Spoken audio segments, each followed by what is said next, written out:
Well, weeks ago, before Halloween, Nancy and I stumbled across a video clip from the Nashville Christmas special.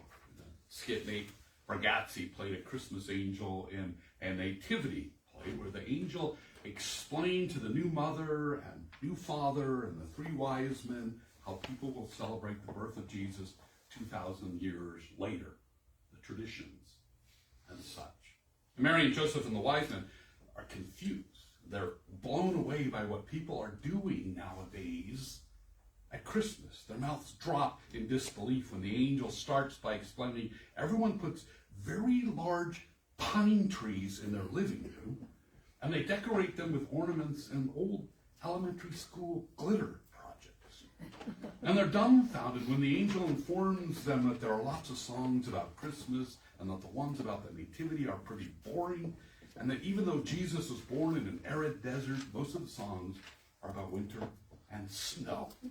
He says they have a Scandinavian vibe. And they also learn that the majority of the holiday would come to center around a powerful being who came out of the sky judging the good and the bad, but only good and bad children. And that big being is not God, but a jolly, magical fat man named Santa Claus. It's a pretty funny skit. An ingredient from the Nativity story that Mr. Bargatze did not list, but was felt present in the scene, was love.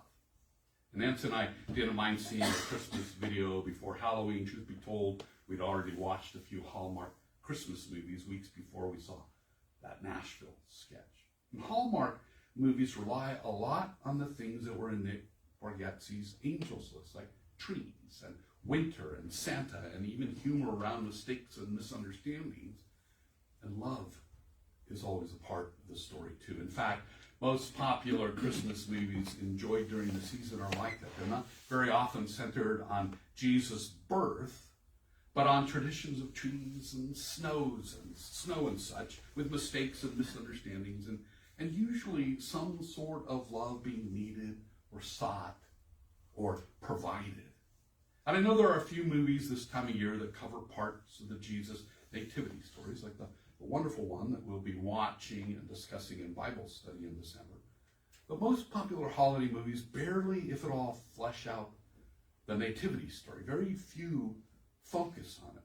The movies I've seen that do focus on the nativity tend to be very serious, with little humor, if any. And I suspect one reason is humor in a movie script around the actual nativity told in the Gospels might offend the more somber elite church leaders who want a somber scene, whether it's somber in the Gospels or not. It's as if God and Jesus and Mary and Joseph didn't have a sense of humor. Another reason may be because the Gospel nativity stories counter the elite religious leaders and other powerful people's worldview and desires. You see, the story Luke wrote has kindness and care for the oppressed, and not much positive for the rich and powerful is going on in them.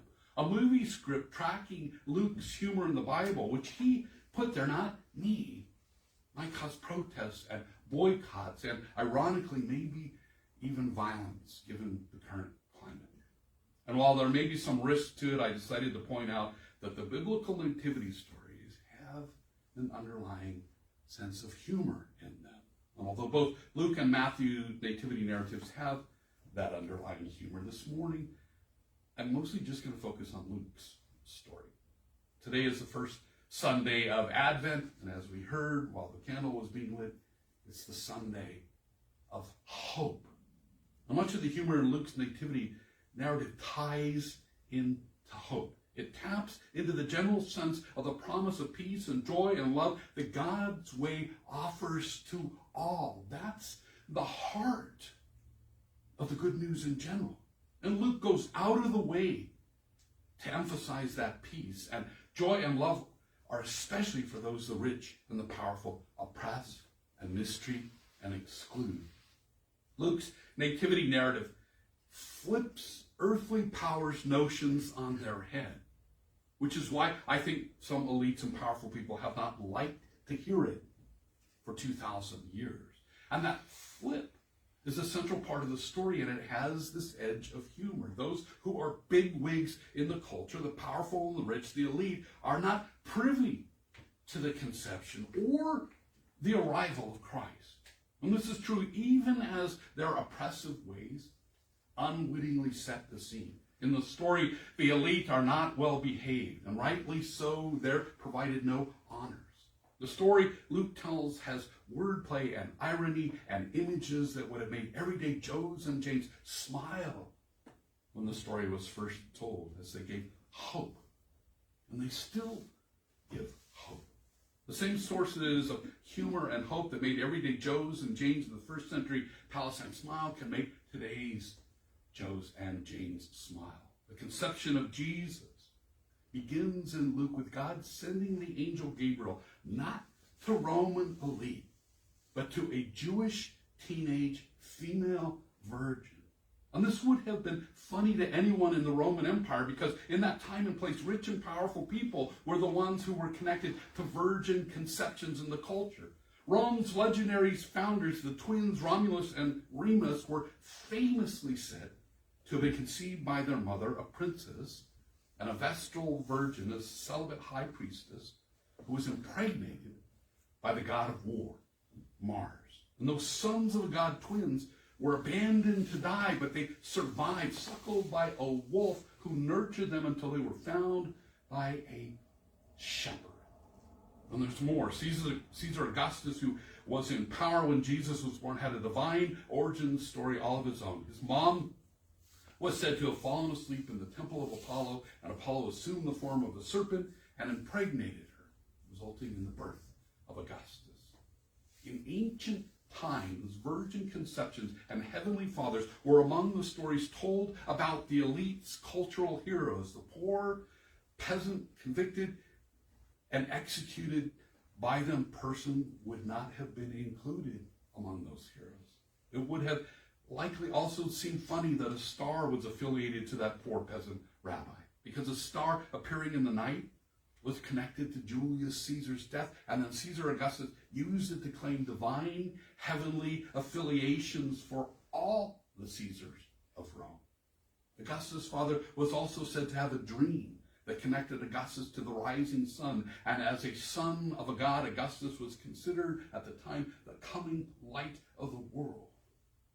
Well, parts of those stories about Rome's elite should sound familiar, because Luke and his Christian community cleverly usurped Rome and Caesar's stories and adapted them in remarkable ways for Jesus. Jesus' nativity narrative results in opposite images and messages. God doesn't choose an elite princess, priestess, or a queen, but rather chooses a person Rome and its elite considered lowly, a poor peasant Jewish teenage girl, Mary. Mary is the virgin hero in the Christian story. And God's not the only one who makes the choice. She is not forced to have Jesus. Mary is given the right to choose to conceive Christ, which she does. And that choice all on its own made her extremely courageous, given that she was unmarried and pregnancy out of wedlock would subject her to shame and punishment, even possibly execution. The real Son of the Most High, the real light to the world, doesn't come from elite, pampered humanity. God chose the best of the best to come from the best of humanity, and she's a gutsy teen in one of history's most oppressive regimes, the Roman Empire. Imagine peasant Jewish listeners' delight at the twists given to Rome and Caesar's story. The God of Jesus, their God, had a sense of humor and a sense of justice. The high and mighty aren't high and mighty, and the lowly and weak aren't lowly and weak. God trusts everyday people, not the elite, not Caesar, not Herod. And this flipping of the Roman narratives is played out throughout Luke's nativity story and in the rest of his gospel, right up to Easter, when Jesus defeats all of Rome to become the King of Kings to all creation. And earlier, at the start of the Gospel of Luke, Mary, that lowly teen girl, spells out God's opposite plans in the amazing claims she makes in her song, the Magnificat. that I read for our invocation. Non-elites could smile if they laughed with joy at God's siding with her. One of them, Mary, a nobody to the elites, got heavenly power. Her soul magnifies the Lord. God looks with favor on the lowly state of Mary, and she is God's servant. And consequently, unlike Caesar and Herod and other power elites in the Roman Empire, all generations call her blessed. There's a real in-your-face Caesar tone to God's way. God scatters the elite. God brings down the powerful from their thrones and lifts up the lowly. Ha ha, you lose. Caesar is an undertone of Luke's reporting. God fills the hungry with good things and sends the rich away empty. And it happens as God promised to Abraham and his descendants forever. Who has the last laugh? Not Rome, not its elites, not Caesar, not Herod, but all who are oppressed and treated as lowly. And a peasant girl bursts the power to bring it about. There's so much irony in the reversals laid out in the first part of Luke's narrative, where Mary's chosen and chooses herself to conceive that power. And she sings about it. God needs no army, just one peasant Jewish female teenager conceiving Christ is needed. One girl beats Rome, Caesar, and Herod. One girl. How awesome is that? Legions cannot stop God or the singing girl. And it's so obvious God can defeat earthly powers in this girl that before he was even born, John the Baptist, a local hero, is said to have leapt for joy in his mother's womb just to be near the news. There's divine playfulness in all of this. There's ironic humor in droves. The low are brought high because Rome's high are defeated through God's efforts that brought low. And Mary's news and her song are just the beginning. The powerful and elite are so awful, they create an oppressive tax and a ridiculous census that is so thoughtless it causes a very pregnant woman to walk 100 miles from Nazareth to Bethlehem. And the government provided no means for a vulnerable person with a child to be assured a room when she arrived. They didn't care. And consequently, Mary, large with child, ends up with only a stable to lie in. And Jesus gets only a feeding trough to sleep in. And out of that dung heap imposed on the peasant family, God's Son gives his life. While earthly powers cause that heap and don't care, God's there with lots of care and fanfare and gives Jesus the power of love to share. Cruel officials and elite caring less were the marks of tyrants and ungodly regimes back then, all the way through history, right up to today. This wasn't in the text that I originally wrote. I need to insert this here. Last night, if you haven't heard, a terrible mass shooting happened. It's one of many that keep happening. And this one happened here in Stockton. Our hearts go out to the victims and their family. Our love goes out to them and to all such victims and all such families. Love in our national leadership, care and love at the top could make these shootings stop. But they don't care enough. They don't love our children, our people, more than power and money. Lack love and carelessness are the signs of ungodliness. They always have been. They always will be. Only love and care will rescue us from these disasters. Desiring well-being for self and others. All others is needed. And the Nativity story, at its heart, is about God's loving rescue system. The loving rescue is not, as some claim, to ward off certain hell for not believing this or that. The loving rescue is saving us together and alone from lesser ways of being, like letting those shootings go on and on. The way the infant Jesus grows up to live and teach us all about love, desiring well-being for self and others, all others. And to make this point, in Luke's telling, God easily outshines the Roman legions by having an angel show up to announce Jesus' arrival to shepherds the glory of God shining. And if that wasn't enough, God turns it up even higher with a whole of heaven host lighting up the place with singing. Rome is completely outshined with heavenly light and outmatched with the power of the heavenly host.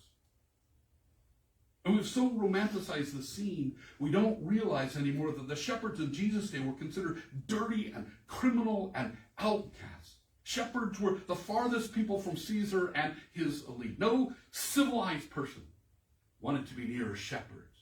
Yet the biblical truth is they are far better than Caesar and Herod and other earthly elites and power mongers. God's message comes to lowly shepherds, not to Caesars and his elite. The joke is on them. And the joke includes that the elites and the powerful have it wrong. God's way is not their way. It's a way that comes through a peasant infant who was born to an unwed mother in a stable, who spent his first day on earth sleeping in an animal food trough. The dung the elites created for Christ is where God creates. Jesus and his way begin there. It's a way that provides peace on earth, goodwill to all, and all includes the shepherd, all includes the peasant teens and her infant son and earthly husband, and absolutely everyone else. The humor of this story is the hope offered by switching the world around.